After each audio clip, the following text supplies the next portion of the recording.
भोगावती साखर कारखान्याच्या कामगार कॉलनीत सुरू असलेल्या अवैध गर्भलिंग निदान प्रकरणाला आता एक नवीन वळण आलंय। या प्रकरणी सोनोग्राफी मशीनची विक्री करणाऱ्या दोघांना करवीर पोलिसांनी अटक केली आहे। विजय लक्ष्मण कोळसकर आणि ओमकार गोरखनाथ कराळे अशी अटक करण्यात आलेल्या संशयितांची नावे आहेत। न्यायालयात हजर केले असता या दोन्ही आरोपींना 2 दिवसांची पोलीस कोठडी सुनावण्यात आली आहे।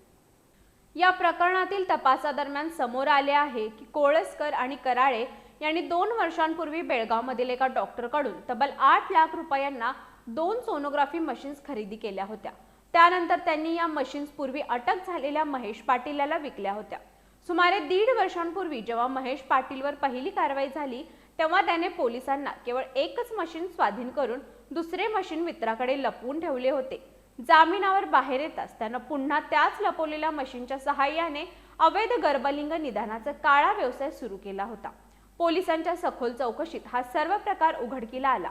या गुन्ह्यामध्ये 5 ते 7 हजार रुपयांचं कमिशन घेऊन अनेक गर्भवती महिलांना या टोळीकडे तपासणीसाठी पाठवणाऱ्या काही एजंट्सची नावही पोलिसांच्या हाती लागली आहेत।